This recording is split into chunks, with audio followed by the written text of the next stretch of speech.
귀한 날, 귀한 시간, 귀한 교회에서 귀한 목사님, 사모님, 또 귀한 성도님들을 뵙고 이렇게 귀한 예배를 드리게 된 것을 감사하고 기쁘게 생각합니다. 주님의 이름으로 여러분을 사랑하고 축복합니다.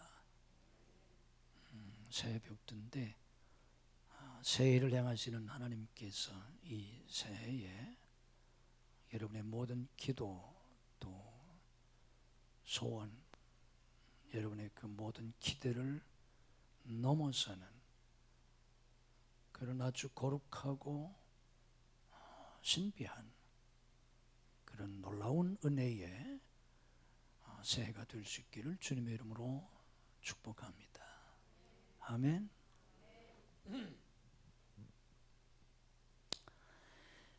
이 귀한 시간 제가 여러분들에게 기독교 영성에 대해서 말씀을 전거해 드리려고 합니다. 기독교 영성의 7단계.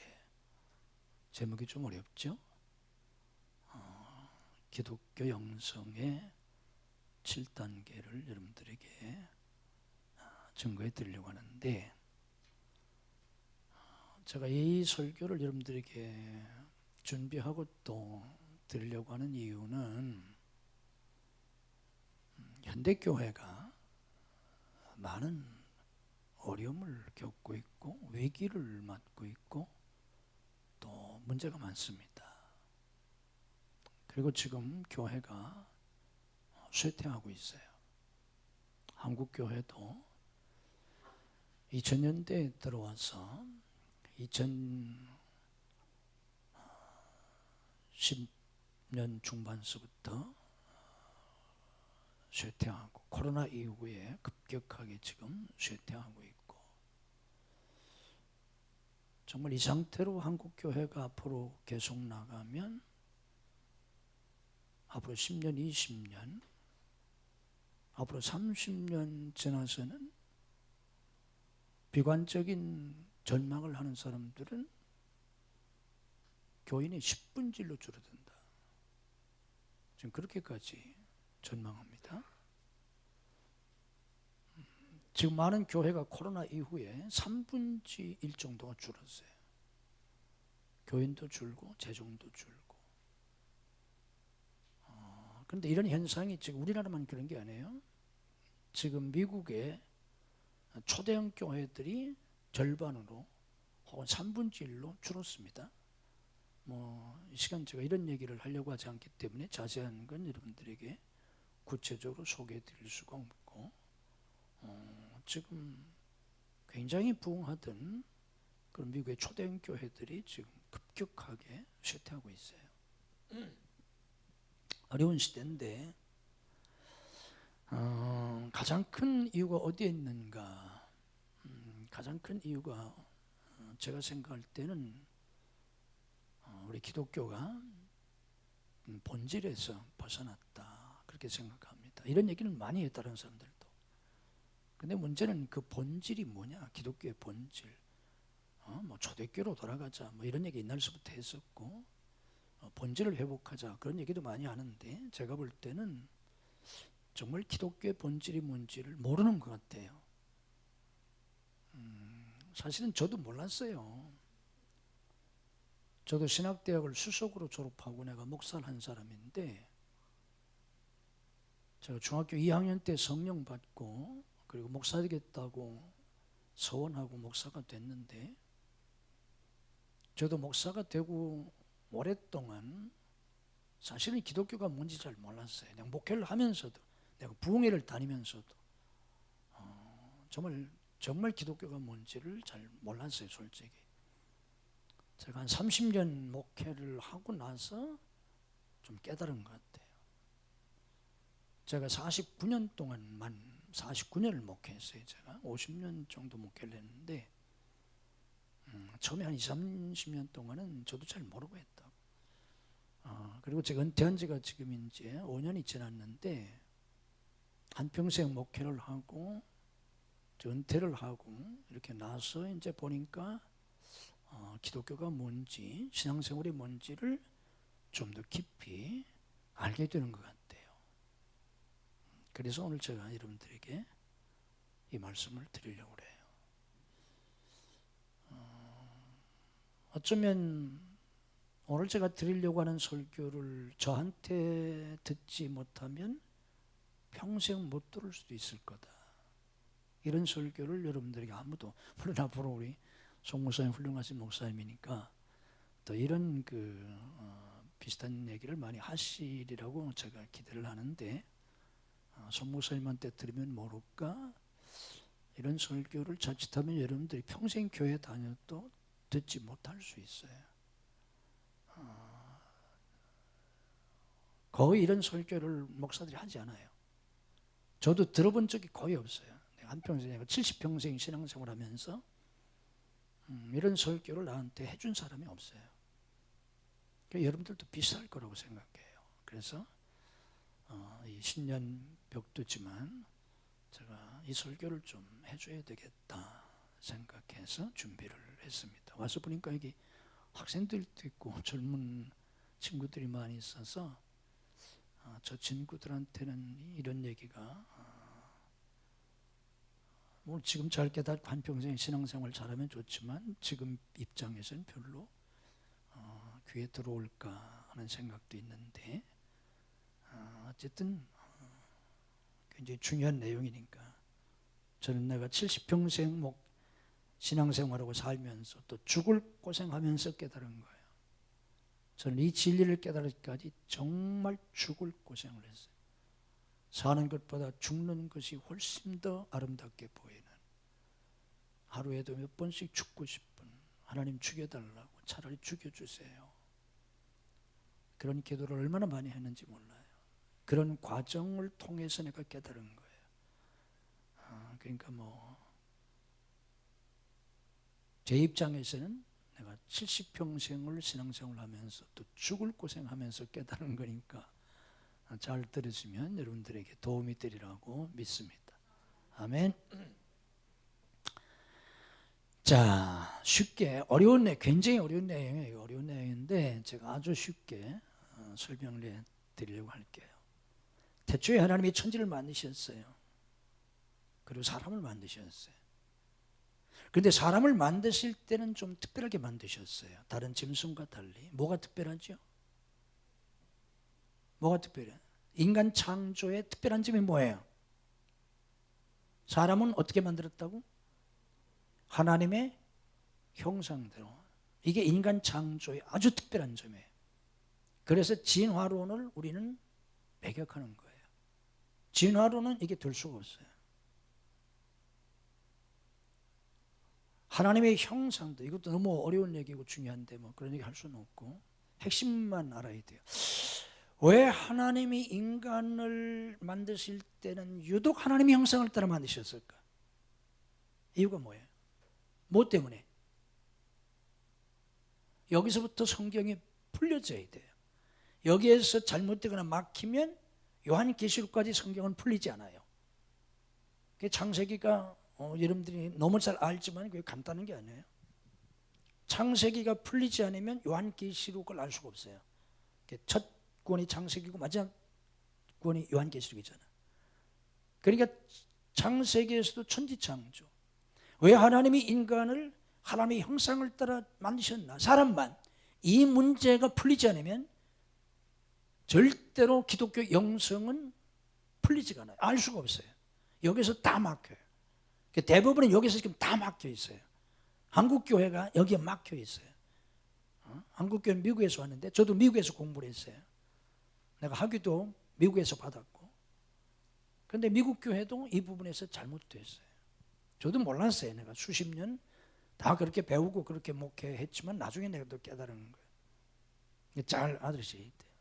지금 여기 젊은 학생들 잘 알고 기독교 이런 거구나 알고 평생 신앙생활하면 굉장한 사람 될 수 있어요. 자, 왜 하나님께서 인간만 하나님의 형상대로 지으셨나요? 이유가 뭐예요? 뭐 때문에? 몰라요? 이거 모르면 성경이 여기서부터 캄캄 절벽이 된다니까. 아무것도 모르는 거라니까. 풀리지가 않아요, 성경. 왜 그럴까요? 왜 하나님의 형상대로 만드실까요? 정답. 시간이 없으니까 5초.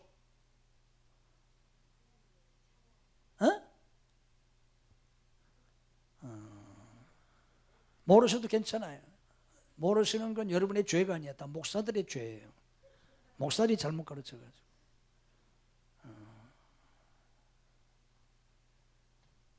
이유가 뭔가 하면, 잘 들어요. 여기서부터 성경이 새롭게 열리는 거예요. 이유가 뭐냐면 같이 사시려고. 같이 살려고. 어떻게 같이 살아? 사랑의 교제를 나누면서 인격적인 관계 속에서 같이 살려고. 아멘. 여기에 눈이 열려져야 돼요. 여기서부터 성경이 말하는 구속사, 소위 말하는 구속사, 구원의 역사가 여기서부터 풀려요. 이거 모르면 절대 기독교의 구속사를 알 수가 없어요. 같이 살려고. 같이 살려고 하니까 형상이 같아야 되잖아. 여러분 집에서 강아지 키우죠? 강아지 키우니까 너무너무 행복하죠? 이상한 사람이에요. 인간은 절대로 강아지하고 너무 행복할 수가 없어요. 그건 둘 중에 하나가 돼. 내가 강아지가 되든지 강아지가 아줌마가 되든지. 강아지와 인간은요 절대 뭐 조금은 행복할 수 있고 즐거울 수 있지만 정말 행복할 수 없어요. 왜? 질이 다른데 절대 그럴 수가 없어요. 왜냐면 다른 존재거든요. 강아지하고 뭐 강아지 뭐 귀엽고 뭐 사랑스럽고 그럴 수 있는 얼마든지. 심지어 인형 가지고도 재밌게 놀잖아요. 그래서 인형 가지고 인간은 인격적인 교제를 하면서 자 강아지하고 매일 뭐 역사, 철학, 문학을 얘기하고 뭐 그럽니까? 말도 안 되는 소리잖아. 왜? 그게 통할 수가 없어, 그렇죠? 강아지하고 대화가 잘 돼? 그건 강아지과야 그거는. 인간과 강아지는 그건 안 되거든요. 차원이 다르니까. 형상이 다르기 때문에. 하나님이 인간을 하나님의 형상대로 만드신 그래야 얘기가 되고 통할 수 있잖아요. 인격적으로. 아멘? 우리가 강아지가 뭐 강아지든지 뭐 고양이든지 뭐 소든지 뭐 하나님이 그걸 만드셨는데 하나님하고 그 인격적인 관계가 될 수는 없어. 짐승이. 무슨 얘기인지 아십니까? 그래서 하나님의 형상대로 인간을 만드셔서 에덴 동산에서 이렇게 같이 살았어요. 그런데 여러분이 잘 아는 것처럼 선악과 얘기, 인간이 선악과를 따먹고 범죄하면서 타락하면서 어떻게 됩니까?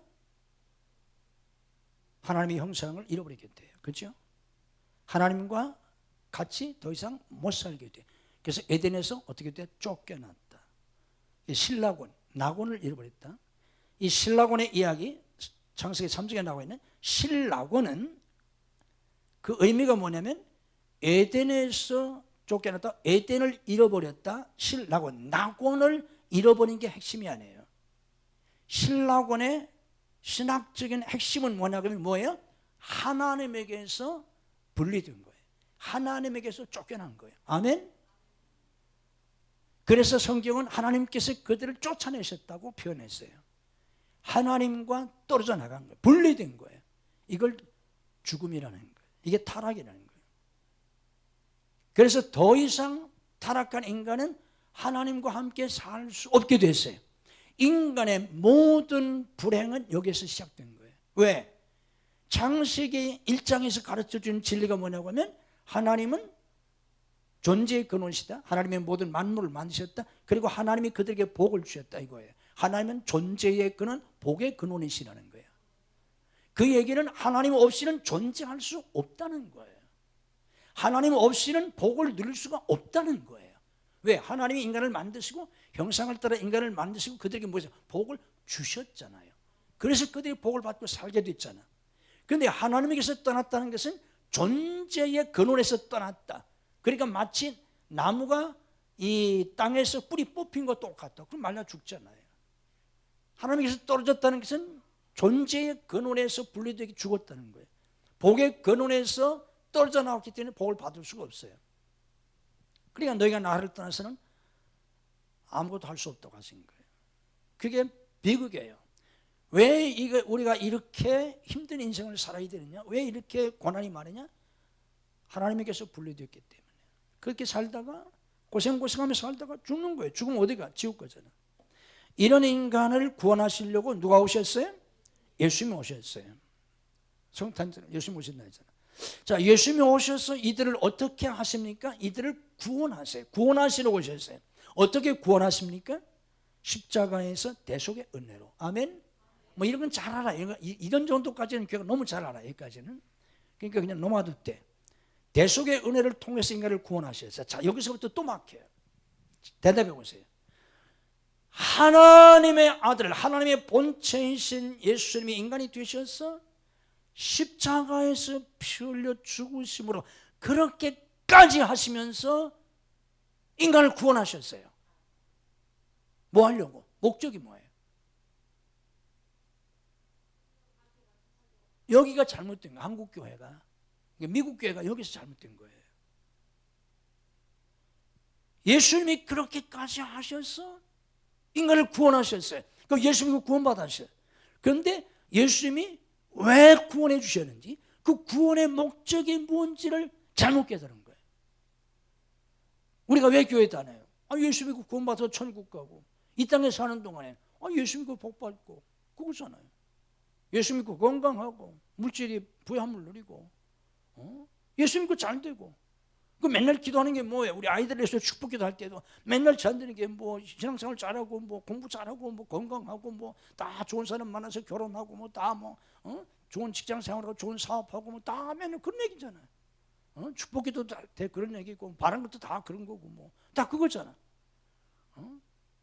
그런데 하나님이 인간을 보내셔서 예수님을 보내셔서 예수님이 인간을 몸을 입고 이 세상에 오셔서 십자가에서 죽기까지 하시는 그 말할 수 없는 대가를 치르고 우리를 구원해 주신 목적이 뭐냐 그거예요. 여러분들이 꼭 아셔야 될 성경 구절 중에 하나가 데살로니가전서 5장 10절입니다. 한번 찾아서 한번 읽어보세요. 아주 중요해요. 살전 5장 10절 아주 중요해요. 거기 분명하게 나와 있어요.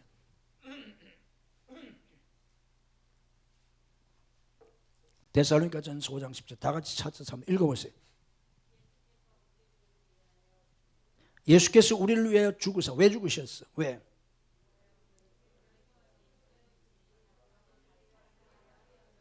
우리로 하여금 자든지 깨었든지 뭐하게 하려고? 자기와 함께 살게 하려고. 아멘. 이것 때문에 예수님이 죽으셨다는 거예요. 우리를 부자 만들어 주시려고 예수님 죽으신 거 아니야. 예수 안 믿어도 부자 돼 안 돼? 얼마든지 돼. 재벌들이 다니면 예수 믿나요? 아니요. 반대로 예수 믿으면 부자 돼 안 돼? 될 수도 있지만 대부분은 안 돼. 교회 부자 많아 안 많아? 별로 없어. 예수 안 믿어도 얼마든지 부자 될 수 있어요. 신앙생활 열심히 잘 안 해도 얼마든지 부자 될 수 있어요. 난 목사니까 난 이렇지만 내 동생은 뭐 목사도 아니고 걔는 뭐 집사밖에 안 되는데도 뭐 어마어마한 부자예요. 사업에 성공해가지고.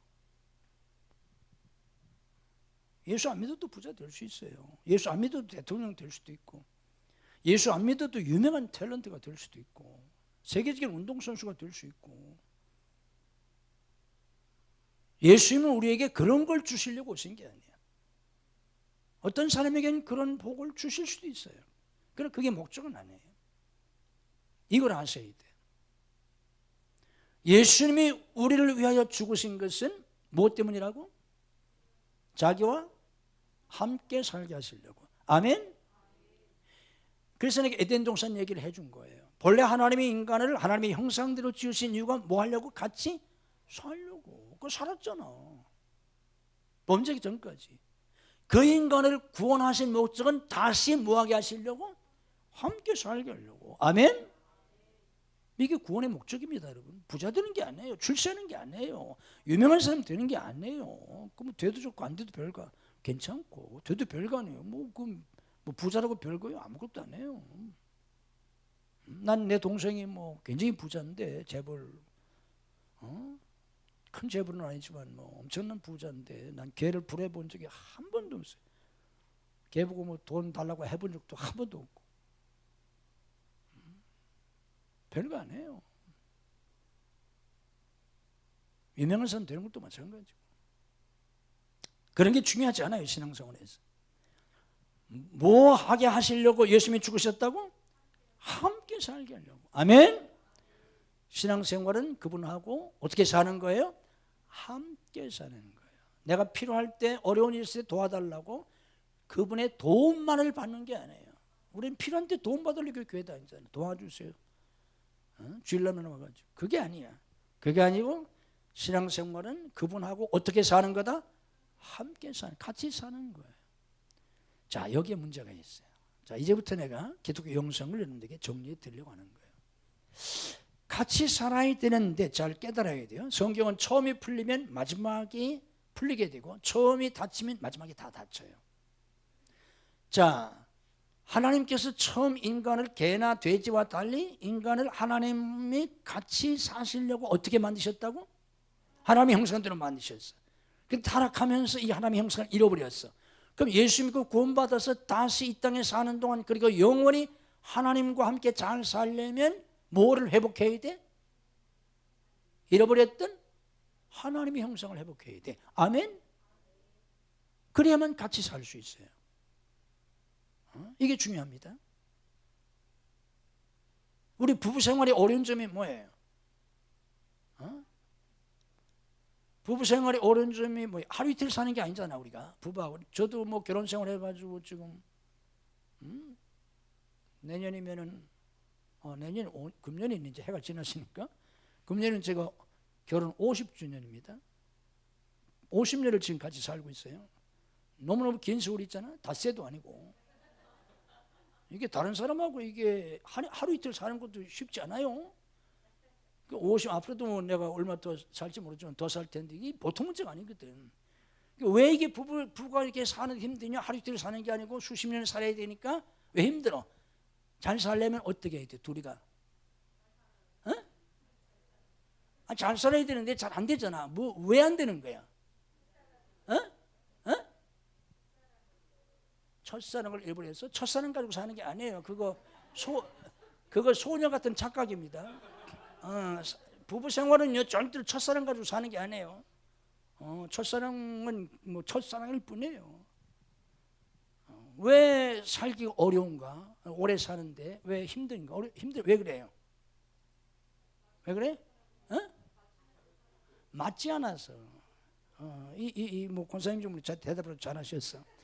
맞지 않았어. 맞지 않으니까 이분대로 맞추면서 살라니까 그게 잘 맞아 안 맞아? 안 맞아. 이게 어려운 거야. 이게 맞지 않아서. 뭐가 맞지 않아? 키가 맞지 않아서? 그거하고는 아무 상관없어요. 몸무게가 맞지 않아서? 아무 상관없어.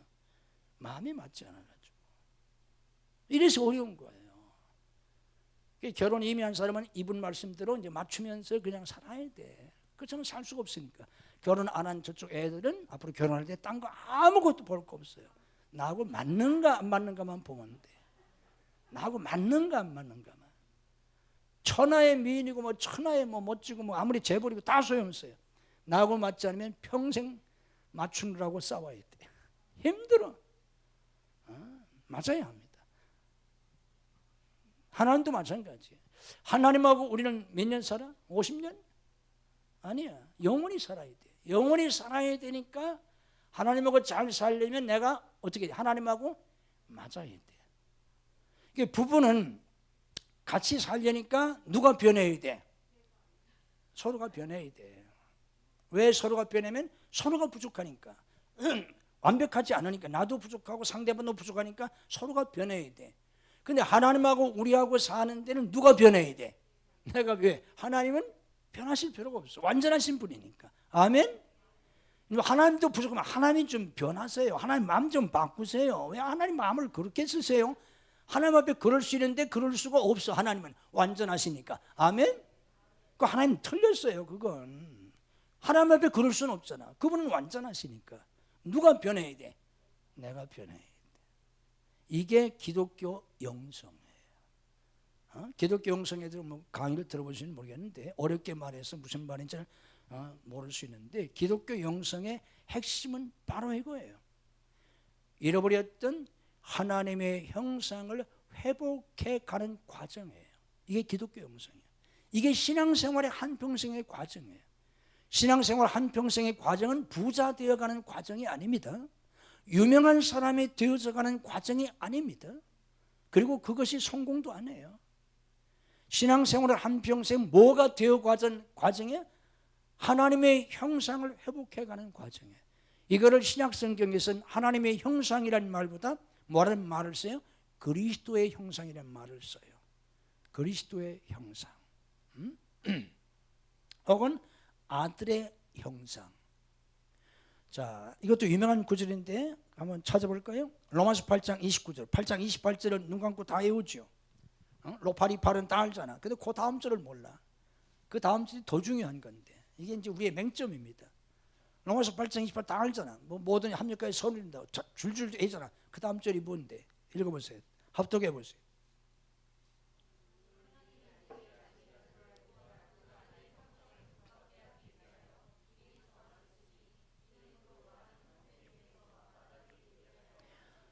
미리 정하신 자들을 그 30절까지는 부르시고 부르신 자들을 영화롭게 하신다고 그랬어요. 미리 아신 자들을 부르시고 영화롭게 하세요.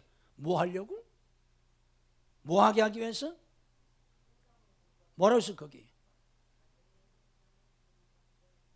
뭐 하기 위하여? 부자 되게 하기 위해서? 유명한 사람이 되게 하기 위해서? 아니에요. 뭐 하기 위해서? 아들의 형상을 본받게 하기 위해서. 아들의 형상이 누구의 형상이야? 하나님의 형상이죠. 그리스도의 형상. 아멘. 하나님이 미리 아신 자들, 미리 택하신 자들, 이들을 부르세요. 그들에게 믿음을 주시고 그들을 의롭다 하세요. 그들을 영화롭게 하세요. 그게 바로 로마서 8장 29절 30절이거든요. 그런데 그렇게 해서 그들을 부르신 이유가 뭐냐? 아들의 형상을 본받게 하려고. 아멘. 이게 하나님이 우리를 부르신, 하나님이 우리를 구원하신 목적이에요. 신앙생활은 한평생 그것을 이루어가는 과정입니다, 여러분. 아멘. 그러니까 여러분들이 해가 바뀌고 신앙의 연조가 더 많아지고 깊어지면서 점점 그게 됐으면 여러분들은 신앙생활 잘 하고 계신 거고 지금까지 잘 해온 거고, 그게 안 됐으면 별 의미가 없어요. 뭐 예수 믿고 뭐가 되고 뭐가 됐어도 그건 별 의미가 없는 거예요. 아멘. 깨달으시길 바랍니다. 그거 중요한 게 아니라니까. 이게 중요해. 이걸 위해서 부르셨고, 뭐야? 이게 돼야 뭐가 될 수 있다고? 하나님하고 함께 살 수 있다고. 영원히 함께 잘 살 수 있어요. 이게 되면은 이게 기독교입니다. 이게 기독교 신앙생활이에요. 자, 그러면 이게 어떻게 어떤 과정을 통해서 이게 이루어지나, 이걸 제가 여러분들에게 좀 정리를 해드리려고, 될 수 있는 대로 간단하게 빨리 하려고 노력을 해볼게요. 7단계가 있어요. 그래서 이게 기독교 영성의 7단계 제가 만든 거예요. 기독교 영성의 7단계 어떤 과정으로 이게 되는가. 첫 번째 단계, 기독교 영성의 1단계는 자기 절망입니다. 자기 절망. 자기에 대해서 절망해야 돼요.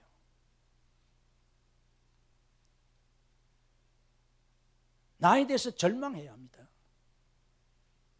나는 그래도 할 수 있다고 생각했던, 나는 된다고, 나는 다른 사람보다 낫다고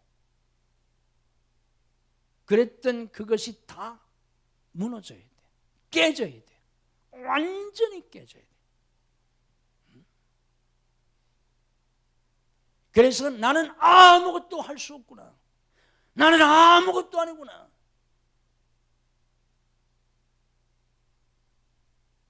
그게 1단계. 그걸 깨닫는 게.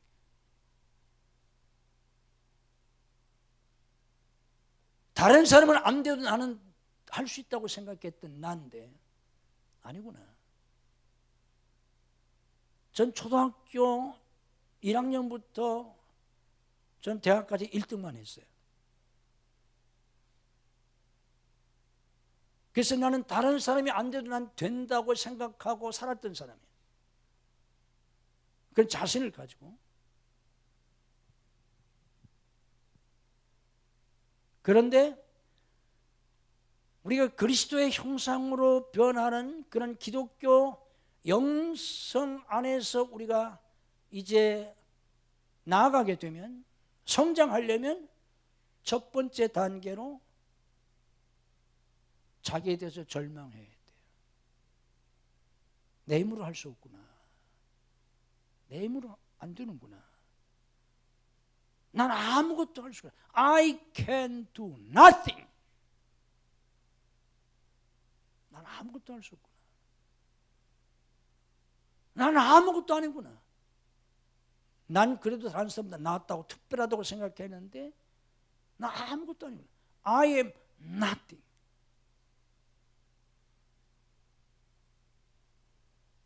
이거를 어떤 분은 좀 문자를 써서 그런 표현을 썼어요. 존재의 제로점이라고. 제로점, 제로 포인트, 0이란 말이야. 0. 맨 밑바닥. 아무것도 아니구나. 난 아무것도 아니구나. 난 아무것도 할 수 없구나. 자기의 무능력, 자기의 죄악성을 깊이 깨닫고 깨어지는 거예요. 이게 출발이에요. 이건 그냥 되지 않아요. 내가 감당할 수 없는 고난에 들어가야 돼.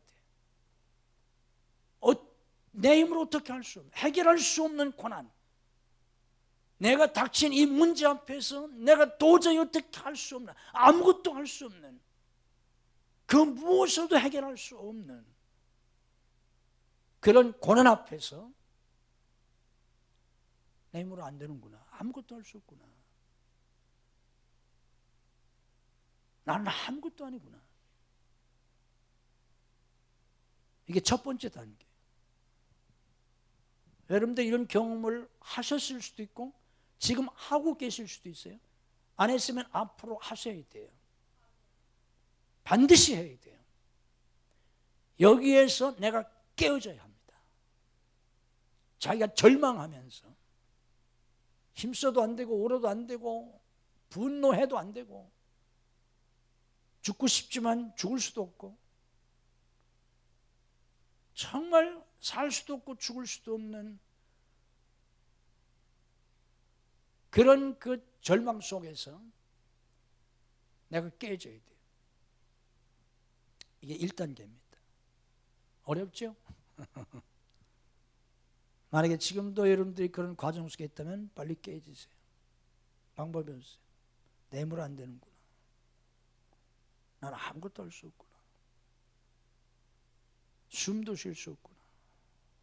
나는 내 힘으로는 한 발자국도 걸을 수 없구나. 자리에서 일어날 수도 없구나. 1단계입니다. 2단계. 이런 자기 절망에서 우리는 자기를 부인해야 돼요. 자기 부인. 이런 얘기는 좀 들어보셨을 거예요. 누가복음 9장 23절에 주님 말씀하셨죠. 제자들에게 아무든지 나를 따라오게 된 자기를 뭐하고? 부인하고. 바로 이거예요. 자기를 부인하고. 근데 자기를 부인하기 위해서 먼저 그 전 단계가 있어요. 그게 뭐라고? 자기 절망이에요. 자신에 대해서 절망하고 이제는 자기 부인, 나를 내려놓는 거예요. 자기 부인은 나를 내려놓는 거예요. 나를 포기하는 거예요. 내 힘으로 살려고 했던 것을 이제 포기하는 거예요. 왜 안 되잖아. 내 노력으로 노력한다고 돼? 안 되잖아요. 나도 굉장히 노력하는 형이에요. 나는 수십 년 동안 하루에 4시간을 자지 않고 산 사람이에요. 수십 년을. 처절하게 나도 인생을 살고 목한 사람이에요. 내가 대학 다닐 때는 난 시험 기간엔 단 한 번도 자리에 누워본 적이 없어요. 밤에 한 번도 누워서 자본 적이 없어요. 그리고 뭐 노트 거의 다 달달달 외웠어요. 그러니까 1등 했죠. 치열하게 나도 살았어요. 내 힘, 내 노력으로 살아보려고 했고 성공하려고 했던 이 모든 것을 결국 내려놓으셔야 돼. 안 되는구나. 이게 자기 부인입니다. 내 뜻대로 내 욕망을 이루려고 했던 이걸 내려놓은 거예요. 우리의 많은 기도가 뭐예요? 내 뜻을 이루어달라는 거잖아. 우리는 그런 기도도 하다 싶으면 제발 입을 한 번만. 그걸 내려놓는 거예요. 포기하는 거예요. 이걸 자기 부정이라고, 자기 부인이라고 그래요. 자기 부인. 내 뜻을 버리는 겁니다. 나를 포기하고 내려놓는 거예요. 이게 2단계입니다. 3단계는 자기 비움입니다. 나를 비우는 거예요. 이게 어디서 나온 말인가? 빌립보서 2장 7절에 그런 근본 하나님의 본체시나 자기를 비워 그랬잖아. 종의 형체를 가져. 여기 자기를 비운다는 말이 원문 헬라어로 케노시스라는 단어예요. 그래서 케노시스라는 말이 여기서 케노시스의 영성, 이거 조금 들어보셨을 거예요. 이게 여기서 나온 거거든요. 자기 비움을 얘기합니다. 나를 비우는 거예요. 이거 무슨 얘기냐면 예수님께서 하나님의 본체시나, 그 말은 본질적으로 하나님이시나 그런 뜻이에요. 하나님이신 예수님이 어떻게 하셨어? 인간의 몸을 입고 내려오셨잖아. 이게 자기 비움이에요. 내려오는 거. 하나님이신 예수님이 당신의 특권, 당신의 지위, 당신의 영광을 내려놓고 오셨잖아. 종이 되셨잖아. 이걸 자기 비움이라고 그래요. 내 지위, 내 특권, 내 영광, 이거를 여기에서 내려오는 거예요. 낮아지는 거예요. 이게 자기 비움입니다. 여러분, 그 처음 인간인 아담과 예수님을 이런 차원에서 우리가 비교하면 이렇게 설명할 수 있어요. 아담은, 처음 지음받은 아담은 인간이었어요? 사람이었어요? 어렵잖아. 아담은 인간이었어요? 사람이었어요? 하나님이었어요? 인간이었어요? 인간이었잖아. 근데 그 인간인 사람인 아담이 뭐가 되려고 뱀의 유혹을 받아서 선악과를 따먹었어? 선악과를 따먹으면 뭐가 된다고 그랬어? 하나님처럼 된다고 그랬잖아. 잘 보세요. 인간이었던 아담이 하나님처럼 되려고 선악과를 따먹었고, 그러니까 하나님이 되려고 했던 첫 번째 인간이 누구예요? 아담이라는 거예요. 그런데 예수님은 본래 사람이야 하나님이야? 하나님이시. 그는 하나님의 본체시나 하나님이신 예수님이 사람이 되신 분이 예수님이에요. 하나님이 인간이 되신 분이 예수님이시고, 인간이 하나님, 신이 되려고 했던 게 아담이다 그 말이에요. 무슨 얘기인지 알죠? 그러니까 타락한 인간의 마음속에는 이게 죄성인데 신이 되려고 하는, 자기가 하나님이 되려고 하는 욕망이 있어요. 이걸 God 콤플렉스라고 해요. 그게 아담이거든요. 그런데 반대로 예수님은 본래 하나님이신데 인간이 되셨어. 이게 예수님의 자기 비움이에요. 우리도 이렇게 나를 비워야 돼요. 내려와야 돼요. 내 지위, 내 영광, 특권, 그 자리에서 내려와야 됩니다. 예수님이 종이 되셨다고 그랬잖아요. 나도 종의 자리로 내려오는 거예요. 이게 자기 비움입니다. 네 번째가 자죽음이에요. 자죽음. 성경이 뭐라고 말씀하니까 내가 그리스도와 함께 십자가에 뭐였나니? 못 박혔나니. 못 박히는 게 죽는 거잖아. 갈라디아 2장 20절. 이게 자죽음이에요. 자가 십자가에 못 박히는 건데 죽음은 소멸이에요. 나 자신이 없어지는 거예요. 자중심의 삶을 끝내는 거예요. 타락한 인간의 삶이 뭐예요? 지가 하나님이 되고 싶은 거예요. 모든 것을 자기 뜻대로 하고 싶은 거예요. 그래서 우리는 서로가 싸우는 거잖아. 내가 왕이 되려고 하잖아. 가정에서도 내가 왕이 되려고 하고, 교회에서도 내가 왕이 되려고 하고, 그렇잖아. 하나님이 되려고, 내 마음대로. 내 뜻대로 살려고 하는 자아 중심의 삶, 내 욕망을 이루려고 하는 자기 중심의 이 삶을 끝내버리는 거예요. 이게 자아 죽음이에요.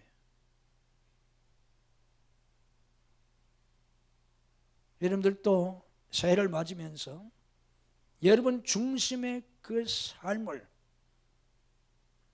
끝내버리고 새롭게 출발할 수 있는 그런 은혜가 있기를 주님의 이름으로 축복합니다. 이걸 끝내야 돼요. 종결시키는 거예요. 죽음은 종결이에요. 소멸이에요. 이게 내가 그리스도와 함께 십자가에 못 박겠다고 하는 자아 죽음이에요. 어렵죠? 죽어야 돼요. 다섯 번째는 내가 이렇게 그리스도와 함께 십자가에서 죽었다면 내 모든 욕망, 내 모든 것을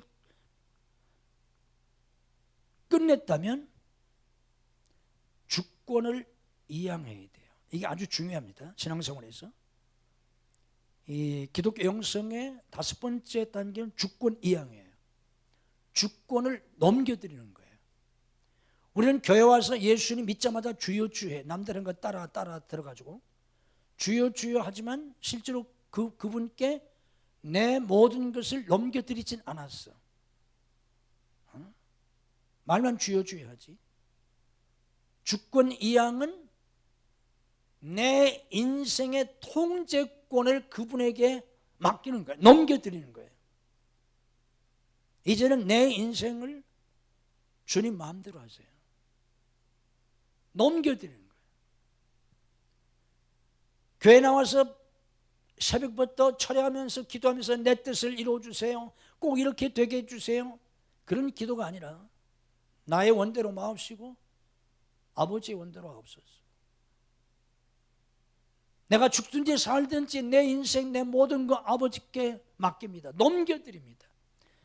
우리가 집을 사면 집을 사고 팔 때 집을 팔면 내가 가지고 있던 등기 문서를 상대방에게 넘겨주잖아요. 돈 받고 넘겨주잖아. 이게 이양한다는 거예요. 등기 이전한다고 하잖아. 내 인생의 주권, 통제권. 지금까지는 내가 주인이 돼서 내가 내 마음대로, 내 뜻대로, 내 계획대로, 내 비전대로 살려고 했던 이 자기 주권을 예수님께 넘겨드리는 거예요. 아멘. 이때 우리는 비로소 예수님을 진짜 주님이라고 할 수 있는 거예요. 주님이라고 하는 그 헬라 말 퀴리오스라고 하는 말 속에는 주인, 오너라는 뜻이에요. 그 반대말이 종이란 말인데 둘로스, 노예란 뜻이에요. 노예는 소유권이 없어요. 자율권이 없어요. 그러니까 우리가 주여 주여 하는 건 내 소유가 없어요. 넘겨드렸어요. 자율권이 없어요. 자유가 없어요. 자유가 있으면 노예가 아니잖아. 자유인이 있잖아. 우리가 종종 하는 건 바로 노예를 말하는 거예요. 둘로스. 이게 주권 이양입니다. 굉장히 중요해요. 여러분이 주권을 주님께 넘겨드렸나요? 살든지 죽든지 다 넘겨드렸어요? 여러분들 자녀들을 주님께 넘겨드렸어요? 예수님 우리 아이를 꼭 이렇게 되게 하시고 꼭 이렇게 키워주게 하세요. 그게 아니고 정말 내가 사랑하는 아들이요 딸이요 그리고 우리 아이가 이렇게 자라기를 바라지만 주님 뜻대로 하옵소서. 주님께 넘겨드립니다. 이게 이양이에요. 아멘. 걔들이 어떻게 되든지 주님이 알아서 하시겠지. 넘겨드리는 거예요. 자녀들을 주님께 넘겨드리세요. 아멘. 여러분의 모든 걸 넘겨드리세요. 그리고 진짜 주여 주여 하세요. 주님이시다. 아멘. 그게 주권 이양입니다.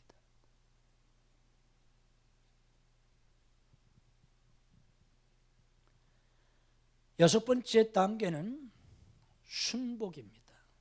우리 기독교에서 이런 말 잘 안 쓰는데, 순종이라는 말은 많이 쓰지만 순종이라는 말보다 영성학에서는 순복이 아주 좋은 말이에요. 순복. 개역 성경에는 이 순복이라는 말이 한번 나오는데 지금 쓰는 성경에는 다 순종으로 나와요. 야고보 4장 7절에 하나님께 복종할지어다 그랬잖아. 복종할지어다, 순복할지어다, 피포타스라는 그런 말인데, 그런 말, 순복. 이 순복이라는 말은 단순히 뜻을 따르는 게 아니에요. 그건 순종이에요.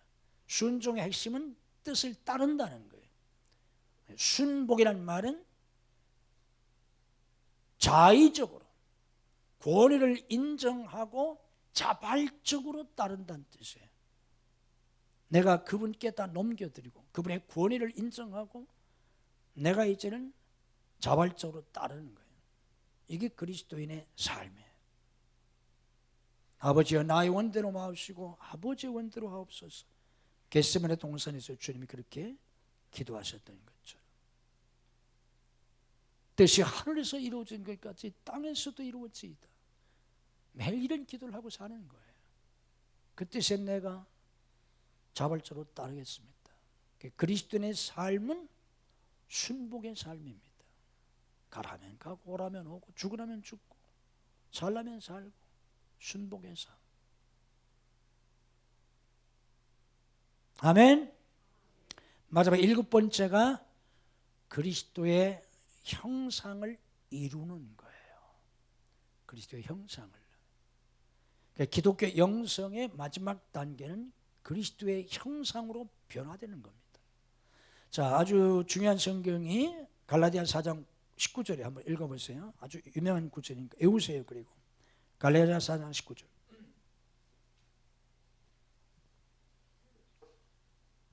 갈라디아 4장 19절 같이 한번 읽어보세요.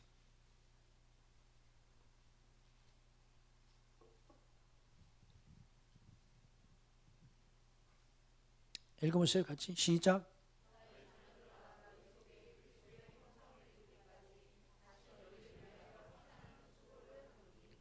아멘. 바울이 거기서 내가 해산의 숙을 한다고 그랬어요. 뭐를 위해서? 너희 속에 뭐가 되기 위해서? 에? 그리스도의 형상 이루기까지. 바울이 정말 죽음 같은 그런 가장 큰 해산의 고통을 무엇을 위해서 하느냐? 그들이 잘 살기 위해서, 줄 살기 위해서, 부자 되기 위해서, 유명한 사람 되기 위해서 아니야. 그런 건 다 유치한 거예요. 뭐 돼도 좋고 안 돼도 별거 아니에요. 별 의미 없어요. 무엇을 위해서 해산의 숙을 한다? 그리스도의 형상을 이루기 위해서. 그것이 이루어지기까지. 아멘. 이게 기독교 영성이에요. 이게 신앙생활이에요. 그러니까 여러분들이 한평생 기도하고 애쓰면서 정말 힘써야 할 것은 무엇이 되기 위해서, 무엇을 이루기 위해서? 그리스도의 형상을 이루기 위해서. 아멘. 여기에서 교회가 잘못되니까 다 무너지는 거예요.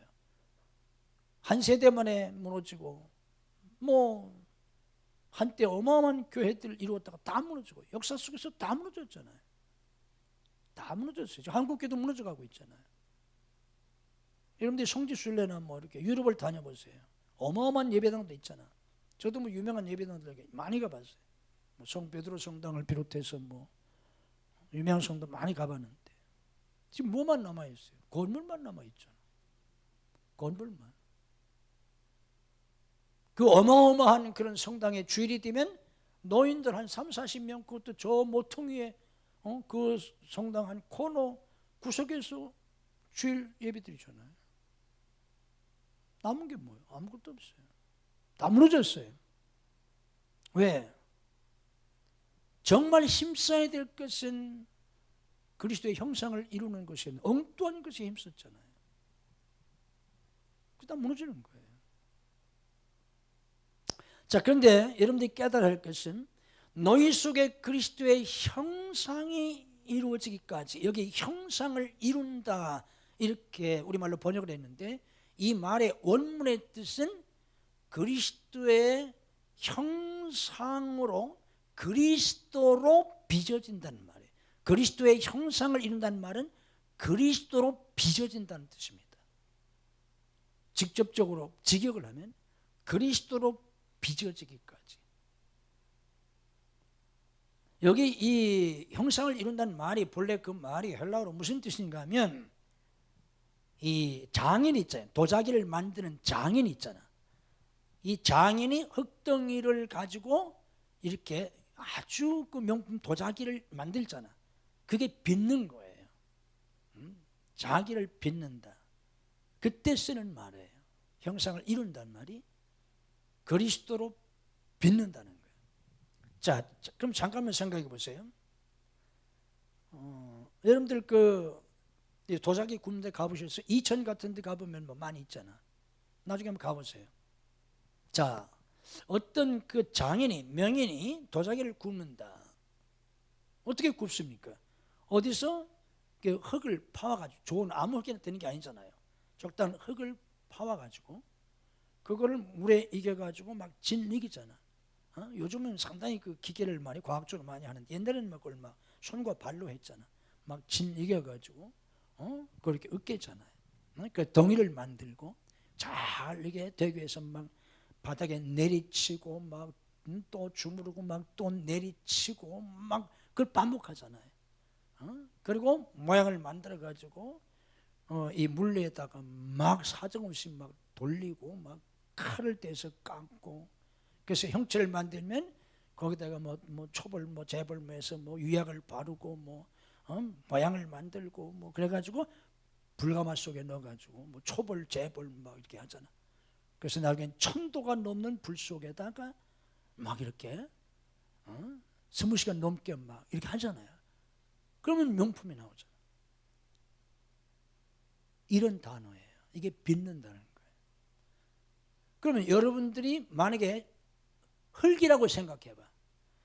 오늘날 산모퉁에 혹은 양지 바른 곳에 편하게 흙이 있는데 오늘날 어떤 사람이 와가지고 이렇게 사부라 퍼다가 이걸 막 그냥 밟고 막 짓누르고 막 맺히고 막 물레 해가지고 막 정신없이 막 돌리고 막 칼로 깎아내고 막 1000도가 넘는 불 속에 집어넣고, 그게 주인공 여러분이라고 생각해 보라고 말이야. 그 흙덩이가 어떻게 했나?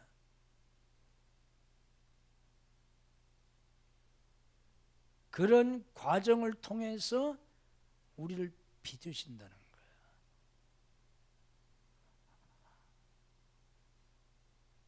교회는 쉽게 다닐 수 있습니다, 여러분. 예수는 쉽게 믿을 수 있습니다. 진짜 교인이 된다는 것은 정말 어려운데, 진짜 목사가 된다는 건 정말 어려운 일이에요.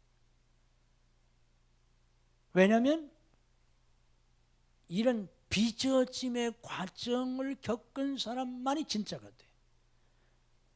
그래서 베드로 사도는 이것을 정금보다도 귀하다 그랬어요. 나머지는 가짜입니다, 여러분. 겉만 화려하고 겉만 그럴듯한 교회, 겉만 뭐 굉장한 목사님 같고 장로님 같고 뭐 집사님 같고 뭐 대단한 것 같지만 속은 하나도 빚어지지 않았어요.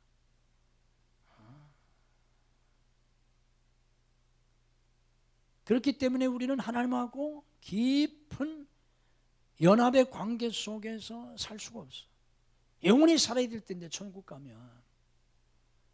그러니까 하나님은 사랑하는 자들, 특별히 사랑하는 목사님, 사랑하는 성도들에게 이런 은혜를 주세요. 아멘. 어떤 은혜를 주신다고?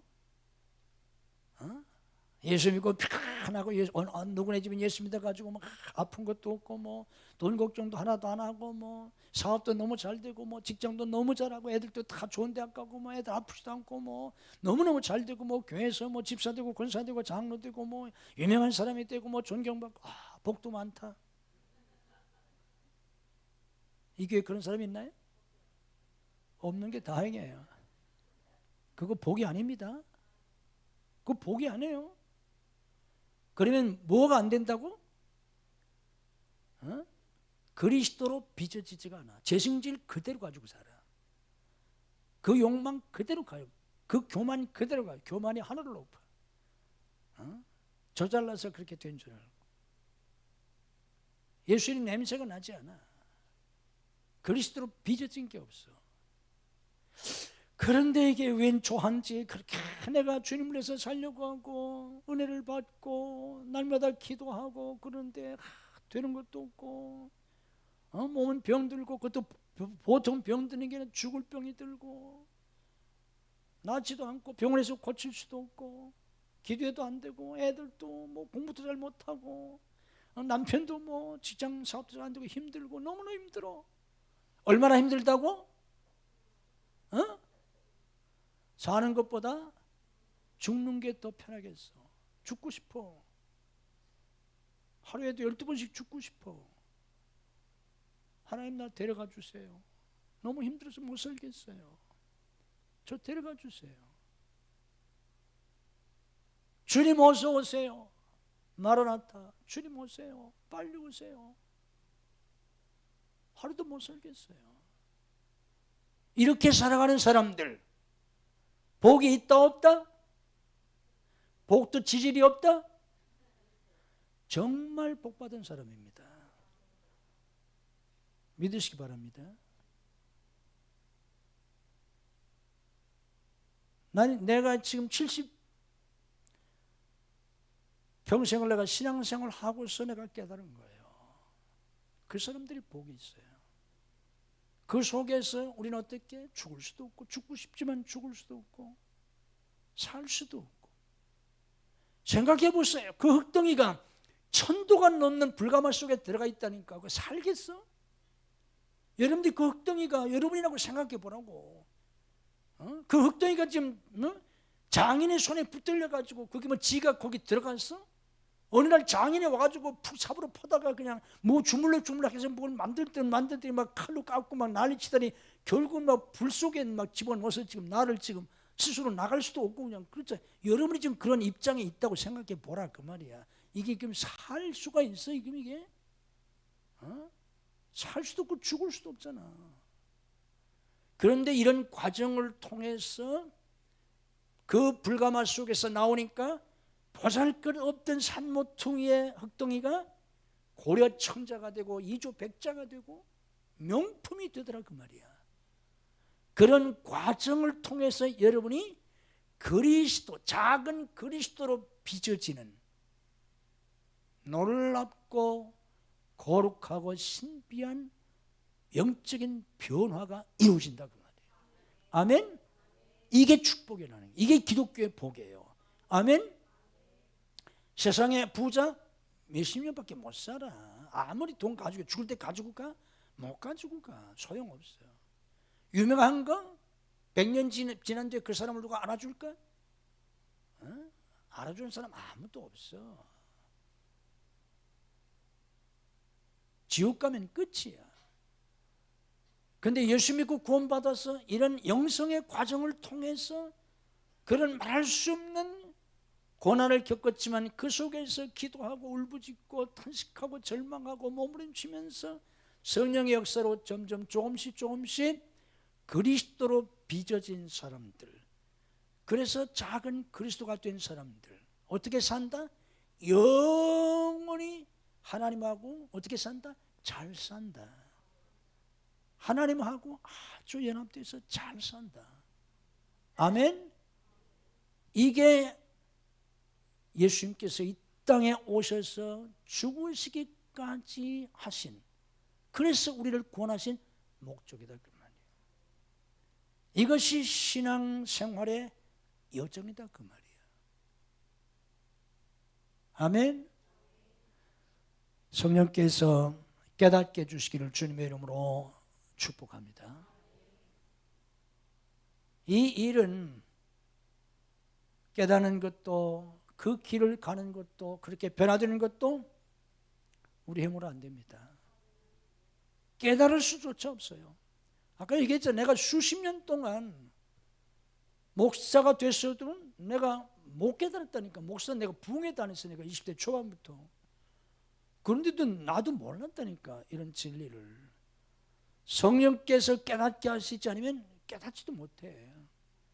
그럼 깨닫는다고 뭐 확 변하냐? 변하지도 않아. 얼마나 조금씩 조금씩 하나하나 변화시키는 것도 성령이 하세요. 아멘. 이 밤에 제 설교를 듣고 깨닫게 되는 것도 성령이 하셔야 되고, 이 말씀이 여러분 속에 기억되고 마음에 새겨져서 늘 품고 기도하면서 여러분들이 조금씩 조금씩 또 때로는 크게 변화된다면 그것도 성령님의 역사입니다. 그러므로 우리는 늘 성령께서 그렇게 나를 깨닫게 하시고 변화시켜 달라고 기도하셔야 돼요. 내 속에 그리스도의 형상을 이루어서 정말 하나님을 사랑하고 주의 사랑으로 다른 사람을 사랑하면서 그렇게 살다가 천국 가서 영원히 주님하고 잘 살게 달라고 그렇게 기도하시고, 그렇게 실제로 변화될 수 있는 여러분들이 되시기를 주님의 이름으로 축복합니다. 아멘.